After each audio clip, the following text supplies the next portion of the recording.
کہ وہ بندہ کلیم کرتا ہے کہ میں ایک رات کے اندر اندر مکہ سے پہلے اڑ کے گیا مدینہ، اور پھر مدینہ سے میں اڑ کے گیا بیت المعمور یعنی آسمانوں میں، اور پھر واپس نیچے آیا اور پھر مکہ تشریف واپس لے گیا. اس پر سیزر کہتا ہے کہ واقعی یہ تو اللہ کے نبی ہونے کی نشانی ہے، یہ تو ہمارے اسکرپچرز میں بھی لکھا ہوا تھا کہ ایسا ہوگا. اب وہ اس کو پتہ نہیں کیا کچھ جواب نہیں ملا، بہرحال وہ چلنا بنا. اسی دوران پھر حضرت داہیہ کلبی رضی اللہ عنہ وہ میسیج لے کے اللہ کے نبی صلی اللہ علیہ وسلم کا اور اس کے پاس آئے، جو مشہور بخاری شریف اور روایات میں موجود ہیں سارے، جو اس میسیج پہ لکھا ہوا تھا کہ اللہ کے نبی کے نام سے اور اللہ کے نام سے اور ایٹسیٹرا. اب وہ اس نے پیغام دیکھا تو اس نے ظاہر ہے سیریسلی لیا. ہی سٹارٹڈ کرائنگ. روایت میں آتا ہے کہ اس نے رونا شروع کیا، اور پھر اس نے اپنی تمام کاؤنسل آف کلرجیز جو تھی ان کو بلایا اپنے پاس، اور جو کاؤنسل آف کلرجی تھی اس سب کو بلایا، جتنے پریسٹ تھے اس کی کاؤنسل میں ان سب کو بلایا اور بولا کہ یہ سینیریو ہے، کیا ایسا ہو سکتا ہے؟ تو اس پر جو وکر تھا اس کا چرچ کا ہیڈ پریسٹ تھا، اس نے کہا کہ ہاں یہ جو معراج والی بات ہے آئی کین آلسو ویریفائی کہ یہ بات سچ کہہ رہے ہیں. اس نے کہا کیسے؟ تو کہتا ہے وکر اس کا اپنا پریسٹ کہتا ہے کہ میں ایک رات چرچ میں آئی واز رسپانسبل کہ میں چرچ کے سارے دروازے جو بیت المقدس کی ہے سارے دروازے لاک کر کے رات کو جو پریشز ہماری چیزیں وغیرہ ہیں ان کی سیفٹی کے لیے میری ڈیوٹی ہوتی ہے کہ میں سارے دروازوں کو چیک کر کے لاک کر کے اور پھر جاؤں اپنے کوارٹرز میں. تو ایک رات وہ وکر کہتا ہے میں بیٹھا ہوا تھا، میں نے سارے دروازے چیک کر لیے، فرنٹ ڈور کے پاس میں آیا، میں نے اسے بند کرنے کی کوشش کی تو وہ بند نہیں ہوتا تھا، بہت زور لگایا وہ بند نہیں ہوتا تھا دروازہ. پھر تھوڑے دیر بعد میں نے کارپینٹر کو بلایا کہیں سے لا کے کہ کوئی شاید لکڑی کا کام ہے ٹھیک ٹھاک کر دے، تو اس سے بھی نہیں ہوا.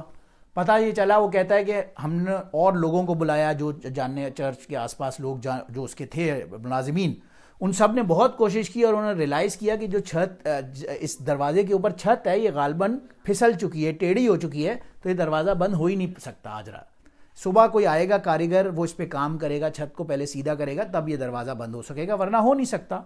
تو اب میں نے سوچا کیا کروں. وہ وکر کہتا ہے میں وہیں پہ دروازے کے باہر ہی پڑاؤ ڈال کے بیٹھ گیا کہ اب آج رات تو مجھے یہاں پہ سیکیورٹی دینی پڑے گی. And then he dozed off. وہ کہتا ہے مجھے نیند آ گئی. پھر جب میں اٹھا صبح بہت لیٹ آنکھ کھلی میری، میں اٹھا، میں واپس جا گیا چرچ کی طرف، اور میں نے اسی دروازے کو پکڑا ہی تھا کہ وہ بالکل موو ہونا شروع ہو گیا اور وہ آرام سے بند ہو گیا. تو میں نے فٹافٹ سامنے بندوں کو بھیجا بولنے کے لیے کہ بھائی اب دروازہ تو صحیح ہو گیا ہے، اب کسی کو بلانے کی ہمیں ضرورت نہیں ہے. اور پھر میری نظر کہتا ہے دروازے کے سامنے جو صخرہ جو پتھر تھا اس پہ پڑی، تو اس کے اندر ہولز تھے، جیسے کہ گویا تمام جو انبیاء کرام علیہم السلام آئے تھے بیت المقدس، انہوں نے اپنی اپنی سواریاں کسی جگہ سے باندھی تھی، تو گویا اس پتھر میں یہ ہولز کہاں سے ہوئے؟ یہ ہولز غالباً ان سواریوں کو باندھنے کے لیے استعمال ہوئے، اور یہ پہلے تھے نہیں. تو میں گواہی دیتا ہوں کہ اللہ کے سچے نبی ہیں. اور وہ وکر جو پریسٹ تھا اس چرچ کا وہ مسلمان ہو گیا. اس نے کلمہ پڑھا، شہادت پڑھی اور وہ مسلمان ہو گیا. اب یہ جو سیزر تھا اس نے بھی کہا، اس نے بھی کلمہ پڑھا اور اس نے اپنے سارے ان کو بلایا. تو اب جو ساری شورا تھی، کلرجی اور پریسٹ تھی، وہ لوگ ایک دم غصے میں آ گئے، آگ بگولا کہ یہ کیسے ہو سکتا ہے؟ اگر آپ کلمہ، تو یہ تو امپاسبل ان کے نظریے کے مطابق بات ہے کہ آپ مسلمان ہو جاؤ.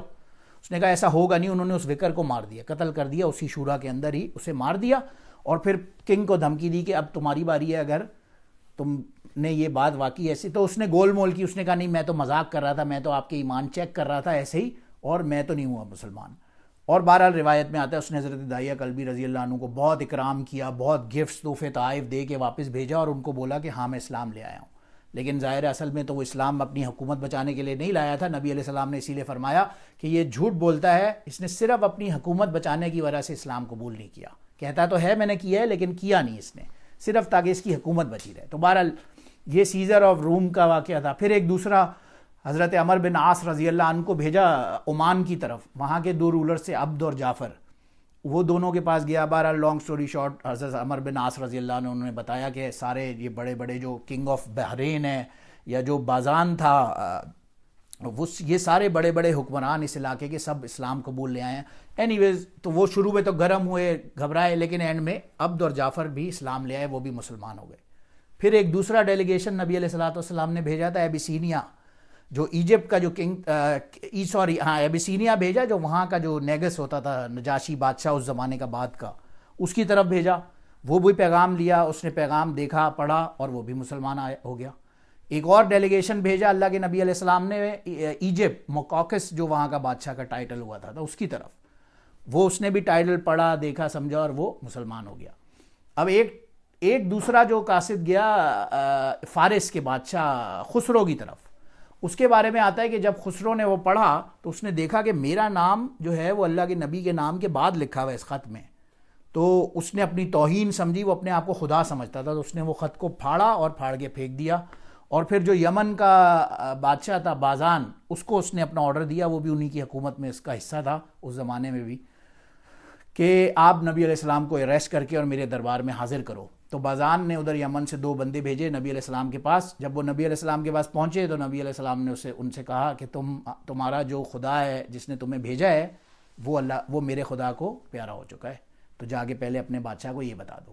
وہ واپس گئے بازان کی طرف. بازان نے جب دیکھا تو اسے اسی وقت اسی اسنا میں رپورٹ ملی کہ پرجیا کا جو بادشاہ ہے وہ وفات پا چکا ہے، مر چکا ہے.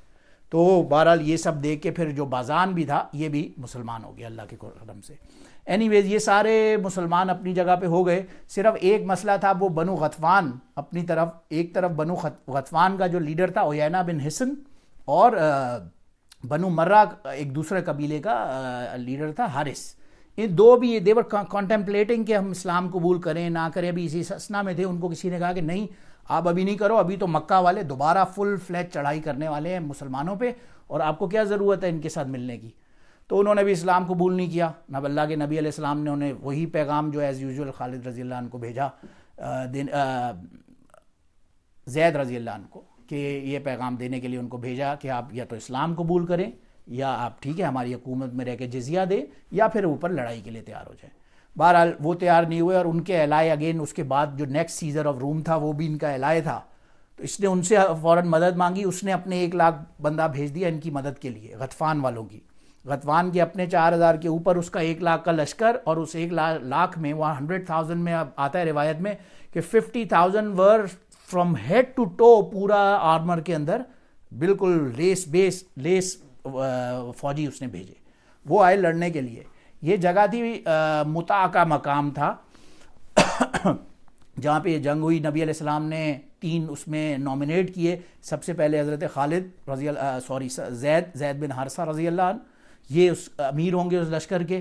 اگر انہیں کسی وجہ سے کچھ ہو جاتا ہے تو جعفر رضی اللہ عنہ اس کے امیر ہوں گے، اور اگر انہیں بھی کچھ ہو جاتا ہے تو تو پھر عبداللہ بن روا رضی اللہ عنہ یہ اس کے امیر ہوں گے. تینوں کے نام متعین کر دیے. یہ لشکر چلا ان سے لڑنے کے لیے. تو روایت میں آتا ہے اب اس نے کچھ پہلے روم والوں نے کچھ 1000 فوجی بھیجے، وہ ایسا لڑے مسلمان اللہ کے کرم سے کہ وہ سب کے سب جو ہے وہ ختم ہو کے واپس بھاگے پیچھے کی طرف، اور مسلمانوں میں کوئی زیادہ شہید نہیں ہوا اور کچھ بھی نقصان نہیں ہوا.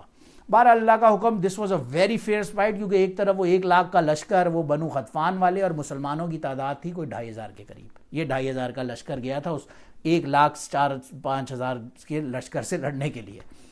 تو اس میں کیا ہوا کہ حضرت نبی علیہ السلام مسجد نبی میں ہی موجود تھے. مشہور روایت ہے، غالباً ہم سب نے اکثر سنی ہوگی.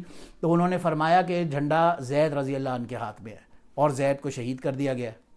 پھر جھنڈا آیا جعفر رضی اللہ عنہ کے ہاتھ میں، اور پھر نیکسٹ نماز میں نبی علیہ السلام غالباً عصر کی نماز میں، مجھے صحیح یاد نہیں آ رہا، تشریف لائے مسجد نبی. انہوں نے دوبارہ بتایا کہ جعفر بھی بہت زبردست طریقے سے لڑے ہیں. پہلے ان کے ہاتھ میں جھنڈا تھا، دشمن نے ان کا ایک ہاتھ کاٹا تو انہوں نے دوسرے ہاتھ میں اٹھا کے جھنڈا پکڑ لیا. پھر دشمن نے ان کا دوسرا ہاتھ بھی کاٹا تو انہوں نے گویا اپنے پیٹ کے بل اس جھنڈے کو رکھا، اور وہ ایسی فیئرسفلی لڑے ہیں جا کے کہ اللہ کے حکم سے بہرحال وہ بھی شہید ہو گئے. اب جھنڈا ہے عبداللہ بن روا رضی اللہ عنہ کے ہاتھ میں، اور فائنلی اللہ کے حکم سے یہ بھی شہید ہو گئے. جھنڈا نیچے گر گیا. کسی نے کہا اب کیا کریں، کون لے گا جھنڈا؟ ان 3 کے تو نام نامنیٹڈ تھے. تو کسی نے اٹھا کے وہ جھنڈا دیا حضرت خالد بن ولید رضی اللہ عنہ کو، جن کے بارے میں اللہ کے نبی علیہ الصلوۃ والسلام نے فرمایا. ایک مرتبہ ابو ہریرہ رضی اللہ عنہ کی روایت ہے، مسلم شریف میں غالباً یا بخاری میں ہے، تشریف لے جا رہے تھے حضرت خالد بن ولید رضی اللہ عنہ. اللہ کے نبی علیہ السلام نے فرمایا ابو ہریرہ سے، نعم عبد خالد بن ولید سیف من سیوف اللہ، کہ کیا زبردست بدہ ہے خالد بن ولید، اللہ کی تلواروں میں سے ایک تلوار ہے. سیف من سیوف اللہ، یہ اللہ کی سوارڈز میں سے ایک سوارڈ ہے، اور یہی ہوا آج تک ان کی ہاتھ پہ کبھی شکست نہیں ہوئی ان کی تلوار پہ.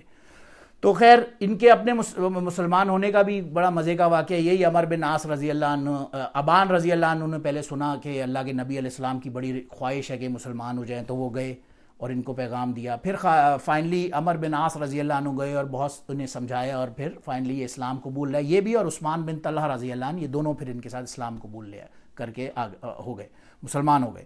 تو ابھی یہ چند مہینے ہی ہوئے تھے انہیں مسلمان ہوئے, تو انہوں نے کہا کہ میں تو ابھی تو چند مہینے تو مجھے مسلمان ہوئے ہیں, میں لشکر کو لیڈ کرنے کے لیے آئی ایم ناٹ کیپیبل. تو بہرحال مسلمانوں نے ریکویسٹ کی کہ نہیں آپ ہی لڑیں گے. اللہ کے نبی علیہ السلام نے تو نہیں فرمایا, لیکن ہمیں اور کوئی بندہ نظر نہیں آتا جو اس کیپیبل ہو. بہرحال انہوں نے لڑا. اب ان کی فرسٹ اسٹریٹجی کیا تھی, انہوں نے پہلے دیکھا ہر فوج کے اندر ایک فرنٹ سینٹر یا بیک یا رائٹ لیفٹ پہ الگ الگ جھنڈوں کے ساتھ فوجیں موجود ہوتی ہیں. تو انہوں نے سب سے پہلے کیا کیا, فرنٹ والے کو بیک پہ بھیجا اور بیک والے کراؤڈ کو فرنٹ پہ بھیجا, اور ایسٹ سے ویسٹ والے کو رائٹ لیفٹ کر کے سوئچ کر دیے چاروں پوسٹیں سارے گروپس کی.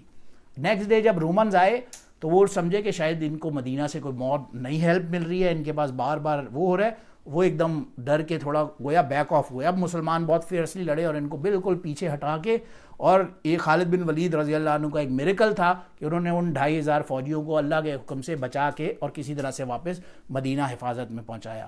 بہرحال اللہ سبحانہ و تعالیٰ میں ان صحابہ کی قدر کرنے کی اور ان کے واقعات سے سیکھنے کی توفیق عطا فرمائے. وآخر دعوانا الحمدللہ رب العالمین. سبحان ربک رب العزت عما یصفون وسلام علی المرسلین والحمد للہ رب العالمین.